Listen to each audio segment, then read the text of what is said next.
Welcome, welcome, welcome, welcome everybody again to another episode of Consciousness Rising Zimbabwe and Beyond. My name is Antonella Bargione. Today I'm your host. And as you probably know already, Consciousness Rising invites people to speak with, to have a conversation with, who are making a difference to their world. So we touch on different topics, and which are various. So today with me, I've got the pleasure to bring the City of the Kings through Marc McCay with me, who is with Still Haven in Bulawayo. Welcome, Marc. Thanks, Antonella. Yeah. And thank you for being here. So, Marc, you just told me that at some point you left Zimbabwe. You went to England. You stayed there for how many years? 22 years. Yeah. And then you had a call. I want to be back home in Bulawayo, where I was born and bred. Absolutely. And then what happened? It was actually the last thing on my mind at the time. It was like, I decided I was never coming back to Zimbabwe. And I had that calling to come back. I also had a calling to connect with a shaman here, which I did as soon as I got back. And that was to integrate integrate myself back into Africa without the preconceived ideas that I had of growing up, you know. So I don't know when you've lived abroad for so long and you come back to a place, it's very different. You come back as mature as an adult. Yeah. Mm-hmm. So this calling led me to Still Haven, because when I came back on a trip, I just saw an advert saying free dance at Still Haven. And I went, that really can't happen in Bulawayo, surely not. And when I found out where this place was, I went, I want to work there. I definitely want to be part of some community and offer my service.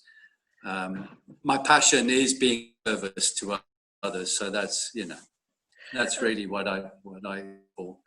Let's backtrack a moment. So tell us what Still Haven is, and then we go with your personal experience and how it has grown in this past. You say 9 years, yeah? 9 years, yeah. Okay. So I've been back 9 years now. Yeah. So Still Haven was set up by a friend of mine, Barbara Coughlin, 10 years ago. It kind of opened about 10 years ago. We've had the pleasure of many people who've been involved in the co-creation of this beautiful space. People that, Sharon, you've interviewed Sharon. Sharon's been very much, people have got involved and it's a co-creation. So what we always say about Still Haven is when you're ready to discover Still Haven, you will discover it. It's not something that we market. It's not a marketing tool. It really is a community of conscious people who are wanting to offer their services somehow to this community of Bulawayo and beyond. Yeah. So our little logo, or something that we do say, is it's a space that transcends perceived separation. Which is what we need so much at this moment in time, with all the polarization. Yeah. So, and I know this is something that is really coming up at the moment. I know we're all looking at it. We've seen it in the groups, we see it in the world, we see it all over the place right now. And really, it comes down to, yes, everybody's got a perception, and but it comes down to nothingness again.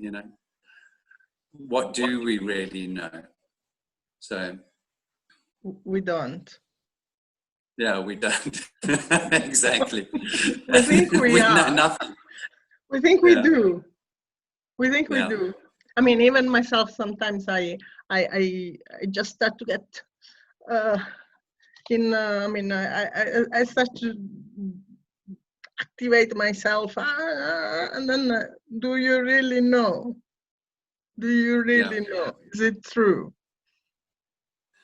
So it comes back to this living just really where your feet are right now. So this is where my feet are. What does the future? I don't know. You know, there's a lot of unknown. And in offering in all the things that I, you know, what the space create, what it allows me to do is be in that right here in this moment. Who knows? Yeah.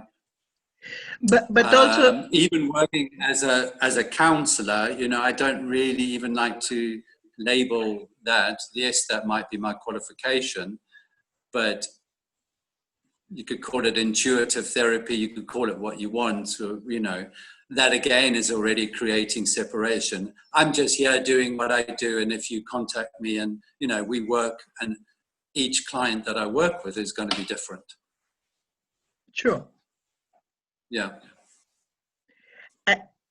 So at the moment, well, humanity is the same in the end. The human heart, and it's the same everywhere. No matter race, background, whatever. I mean, we all feel the same way in the end. And Yeah. is at the moment in Bulawayo, what are the challenges that people who are coming to you are facing the most?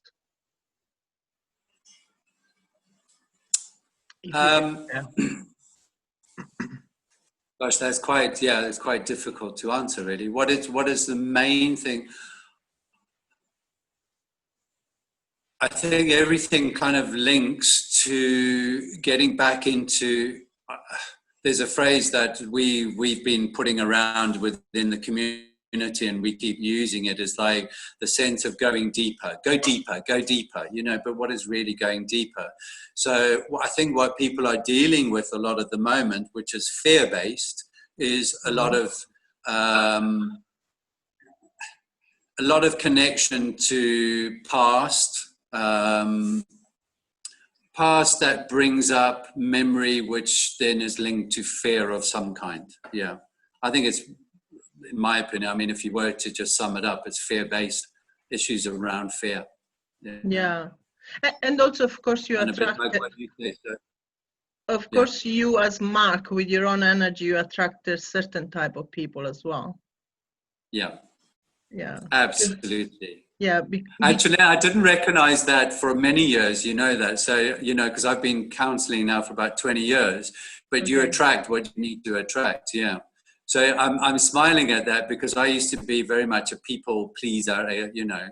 So I'm smiling because a lot of people that I do attract are also people pleasers, you know, people who are givers and, you know, get to that point where it's like, oh, you know, something needs to change here. Yeah. But at the same time, you were talking about service before. I mean, we just touched on that. We can go deeper now. Yeah. But I mean, you're doing that one because you were telling me that you have a cafe at Still Haven, you have got accommodation. So you want to be of service. So of course you want to please people. I mean, you want to make them happy, not to please. Make them happy. Let's put it. I mean, there's a fine line, and also it's like taking that responsibility, because we're living in a world, you know, when people, you can live this, you know, lovely life and, you know, have manifest this and have great intentions and all the rest of it. But service is about taking responsibility and saying, okay, if I want to, I have it written on my wall in my office actually, which actually says, my life is my message. Yeah. So be the message in the world, be what you want to create in this world, is like, be it, you know, simply by being it. So this acts of service, it's not a case of being I don't want it to be like the do-gooder, if you know what I mean. It's not like I'm going around doing good, or, oh, look at me, I'm doing all these wonderful things. Do you need healing? Do you need healing? Yeah. Some people out there. Yeah. Or that ego that comes in and says, oh, I can fix you, or, you know, that's, you know, as little as possible. So the cafe really also, so DeMarco's is just run by myself. It's just, it provides, also again providing a space. So everything that we try to do here, everything that I try to do here is done with reverence. So it's seeing another as the God within another and having reverence for that. So my background is in hotel and catering. So I've always played a little bit of a part in hotel and catering. So setting up this little cafe, it's not. I mean, it was started off by donations, but the people that come, you treat them as if they are. You treat them with love and with respect, with reverence, with, as a human being. Yeah. As you would like to be treated. So you make it lovely for them. You give them, you make their coffee with love. I bake with love. I do things with love. Yeah. And it's not pleasing because I don't want anything. There's nothing that is required in return. That is the being in service. And then we have this beautiful garden here, so people can come and sit in the garden. They can come and sit in stillness. They can come and just feel into the energy and the space that we want to create. Yeah. Have that little bit of nurturing, come and have a massage, come and have your bit of reflexology. We have a dietitian, we all kind of work interlink with each other around that. The yoga, our yoga that happens, we have classes 3 times a day, so it is, all of this is all self-nurturing. So yes, the cafe is morning times, and then the counseling's afternoon. Then there is the accommodation. So, and there is a few people that would tell you, you come and live in my space. You come and share the space. We cook together. We talk in the evenings. So that's another part of what I do here. Plus the little bit of yoga, a bit of meditation. Yeah. And you also, and just holding the energy. Well, I mean, that's absolutely wonderful. That's absolutely wonderful. Is it always been simple for, let's call it the center, or even yourself, just to work on donation? So that started off with, the cafe started off on a donation basis, which kind of worked, but now that's kind of changed. So Stillhaven now has always worked on a 10% of a tithe. Yeah. So whatever you earn, 10% goes back into Stillhaven. Running, so it works. Yeah. The reason why I'm asking is because when I came to this country, I came in '98, and many of the people in the healing community, who were mostly women, were working on by donation. And but they were coming also from a family where they were supported by their husband, so it was really an act of service at that time. Yeah. And I remember at some point I was doing some training, and I was training with the journey.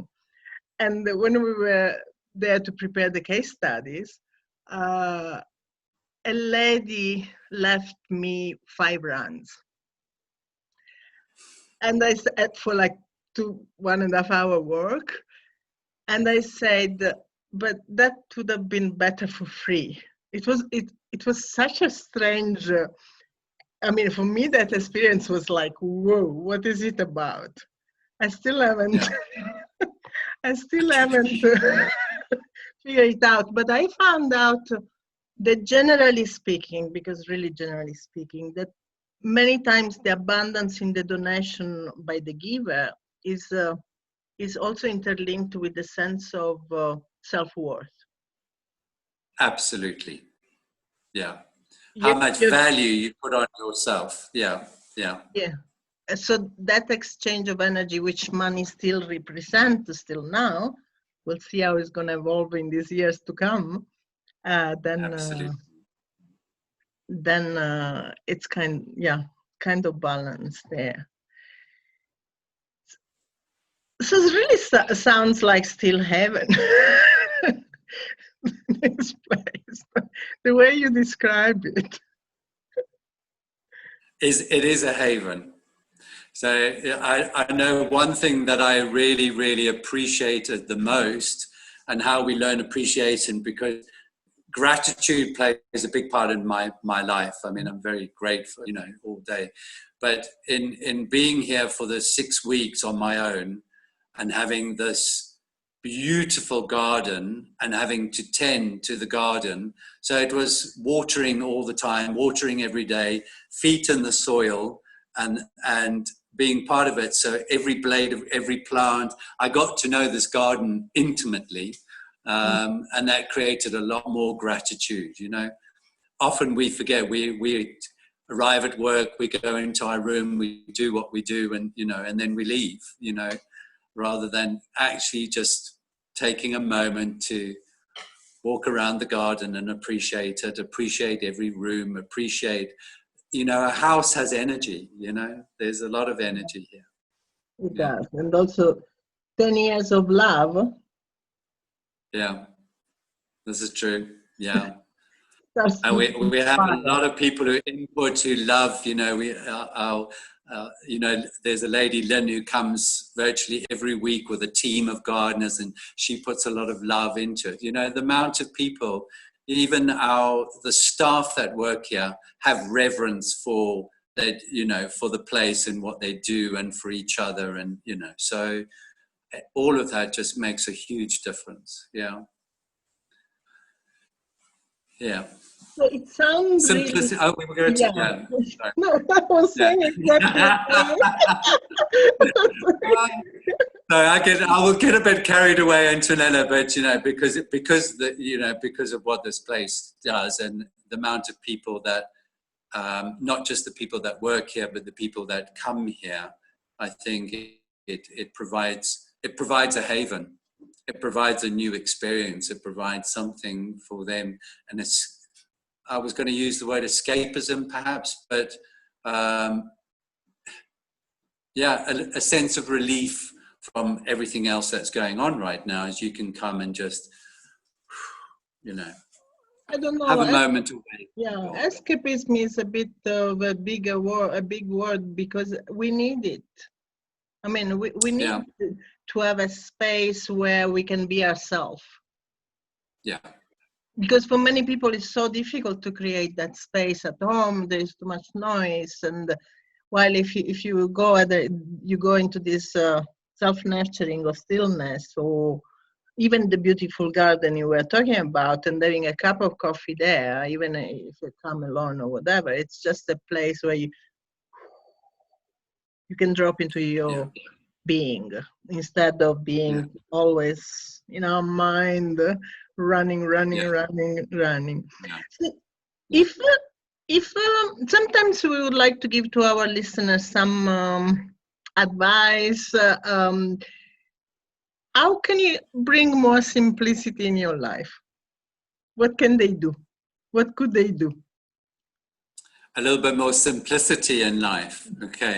So this is one thing that I know that I've been working at for many years, about creating not a life that's in avoidance of the world, but how do I make my own life more simplistic? You know, less drama, less triggers, or, you know, less, let's work with less drama to begin with. But in creating that, it's like that stillness that is created within, coming back to that stillness within. Okay. So working with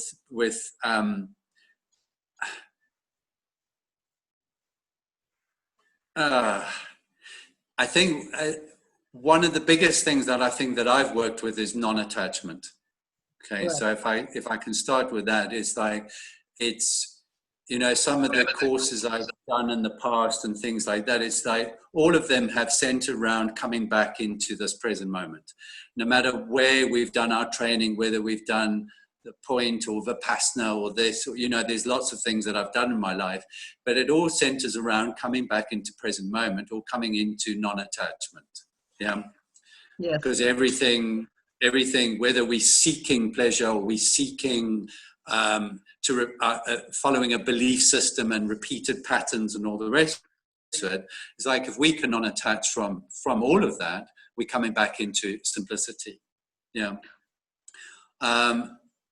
It sounds easy, but it's not easy to live with constantly all the time. You know, to allow yourself to feel into an emotion, for example, are going to, you know, there are times you're going to get in your car and drive into town and somebody cuts you off and you're going to go, get all angry about it. But it's in that moment you feel it and you release it and you acknowledge it. But yeah, without the attachment, without going, oh, you know, every driver is bad, or, you know, or taxi drivers are awful. Bloody you know, that. Yeah. So it's coming back into that non-attachment to it, non-attachment to the story, non-attachment to our belief systems, non-attachment to basically everything we've been told in our lifetimes, you know.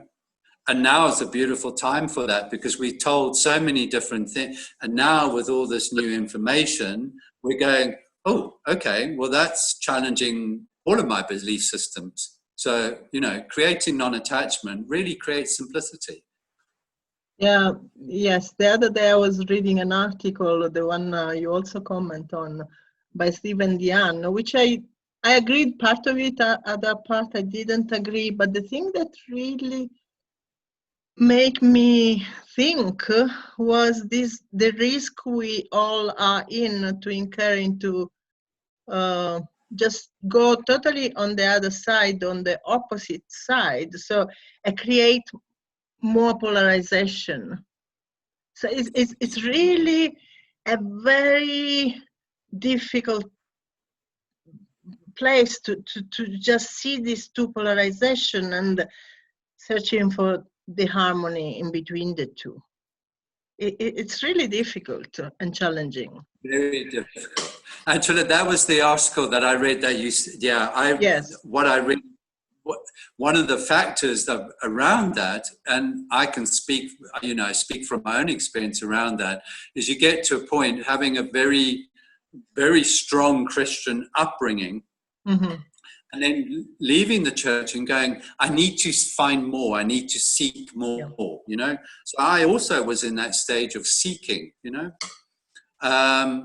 Trying different meditations or different spiritualism, you know, seeking different gurus. I was always after, like, oh, suddenly that person became a guru, you know, and we're done with gurus. We're done with that. We're done with, you know, and let me go and spend a week on a beach and find myself, you know. I think that was the extreme of that, because then you were still seeking. And when we're seeking, we're still in lack. What we're telling ourselves is that we're coming from a place of lack. And not only so really doing what we need to be doing in this moment, right where our feet are, you know. So yes, I'm not saying it's not a bad thing to go and discover something and query and find something, but really work with what resonates, what, you know, feel into something. Don't go, oh, somebody suggest, oh, let's go to Goa, you know. There's a little bit more to that. Yeah. So that polarities is also creating, well, I've done this, you know, I'm much more spiritual, I'm this and that, you know. It's, again, what that was saying was that, creating that polarity, which doesn't, again, it's separation. Yeah. I feel holier than you. Yeah. Yeah, it's done. That part is completely done. Yes. I don't, when we're actually, and I laugh about it, because I say, some people say, and they, oh, but you know some, and I go, I know nothing. I really don't. I don't know. I know nothing. So you are also organizing retreats. There is one coming on in July, if I remember correctly. There's one coming. So on a monthly basis, we do a silent, what we call a silent Sunday. Nice. It's just the morning. So that starts from 9 o'clock. We do hatha yoga for an hour, and we do half an hour of meditation, and then people have that experience of going out into the garden or in wherever they want to be. The whole house is open, everywhere's open. and just going within, having that time to go within. So noble silence, no contact, no distractions, no reading, no writing, no nothing. So a couple of hours and then back into meditation, and so an opportunity to unplug from the world. So that we do on a monthly basis. There is a holistic retreat that JP from Harare is doing here. That's the 15th of August. That's after the long weekend. And at the end of this month, we're going to be doing a 2-hour free dance session, literally at sunset under the stars. So literally get back into grounding, get your feet on the ground, and do a release. Have a good release. Shift some energy. Get that energy moving in our bodies. Yes, and it's quite limited at what we're doing at the moment, because we're all working on a day-to-day basis. So at the moment we haven't, this whole year actually, but as Stillhaven will change with that, because we used to have guest people coming, or people from South Africa coming. And I was supposed to come probably in March, if I remember correctly. That's right. That was it. That was it. Yeah, and also you were bringing also speakers from South Africa quite often. So the idea is, like, somebody like yourself, if you wanted to, it started, somebody who did, different treatments or whatever would come on a monthly basis, so we try and keep it local, where we need to come from the bottom up, perspective. What can we do locally? Yes. So another idea that I would like to create very soon is creating a food market, a locally sourced food market, on a monthly basis. So, supporting local producers, things like that. Nourishment. It's part of what we're doing. Absolutely. So, service, simplicity, creating community, having fun, I suppose, in the process. That helps. Oh, absolutely. Absolutely, Antonella. We have to have some lightness in all of this. Otherwise, no. So there is enough heaviness out there. There's enough heaviness out there. And so, anything that you would like to add? One thing that I'd like to add also, is this whole being in service. Often around being in integrity, because it is, what is being in integrity anymore? There's something that I keep inquiring into a little bit deeper here. And it is because we all can't get rid of, we can't just say, oh, I'm going to be ego free. That ego is there, and it is checking in with that. It's like saying, am I doing this for any sense of my own need, or, what's in it for me, kind of thing. So really looking at that and just acknowledging it sometimes. Okay, how much of this am I doing for recognition, or or am I doing this purely for the sake of other? Another thing that I just wanted to mention, which also keeps coming up, is our spoken word, thought, word, and deed. Our spoken word, I find, our languaging these days, we have to be very careful with our languaging and what we call forth into our lives. And very easily for a lot of people, so, some of the clients that I work with, is very easy to come from a place of living in victimhood, living in a place where the world is to blame, or another person is to blame for where I'm at, or anything like that. Is taking that responsibility and saying, actually, I need to be really careful what I put out there or what I call forth in this world. Another thing which I really love, so thank you, Antonella, because we haven't really mentioned the word COVID or anything like that. And I love that, because I try not, I've probably said that word, and I've been counting probably 5 times this whole year. And I refuse to keep talking about something that is going to create more of it into this world. Yes, there is a reality to something. And yes, there are people who are suffering. And yes, I don't deny that. But we have to be really careful with the languaging that we use, or what we call forth into this world, what we focus on, what our thoughts are, where our language goes, because that does create how we live our lives. Yeah.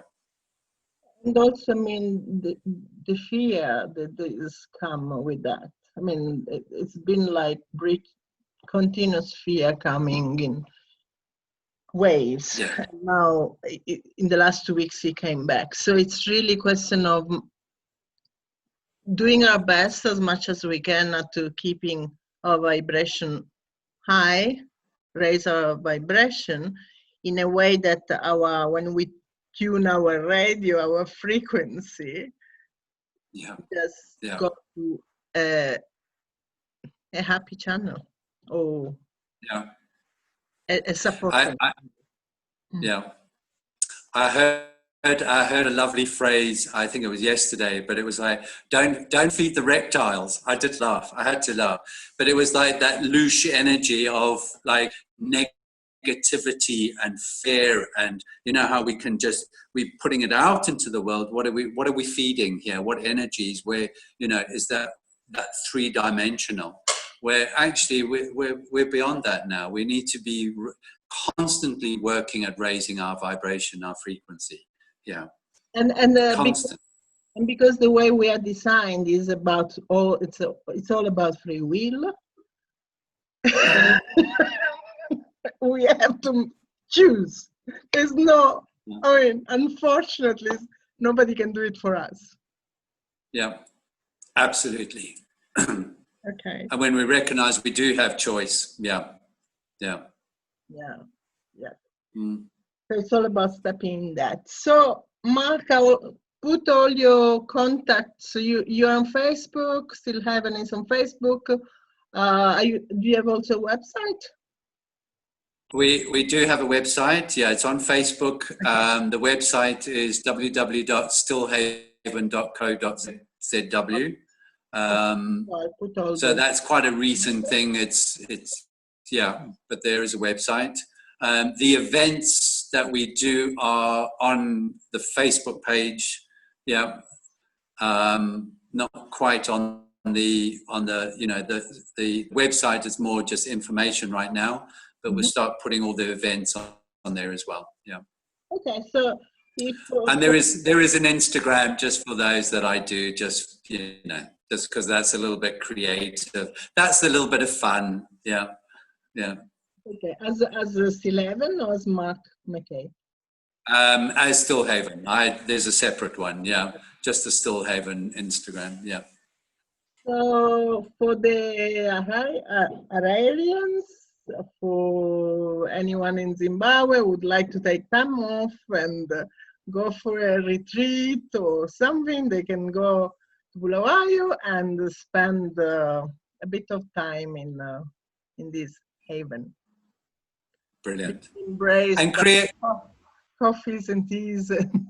Yeah, you can create, there's friends of mine, or they've become friends, but people from overseas who've come and spent a month, for example. You don't need to spend a month, but come and spend a few days and you create your own retreat. Do as much or as little yoga as you want, go and have a massage, have a nice coffee and a piece of cake in the morning, nurture yourself. There's so much that you can do here. Go and spend time, go and pick a book out the library and go and sit in front of the fire now and go and read, or, whatever you want to create for yourself. So it's there, it's possible. Yeah. Perfect. So you know where to go? You know where to go. So thank you very much for your time. Thank you very much for being with us today. And I want to come to Still Heaven. I will. Antonella, we'll see you soon. Yeah. Antonella, thank you so much. Yeah, thank you for having me on Conscious Rising. Yeah, appreciate that. Thank you.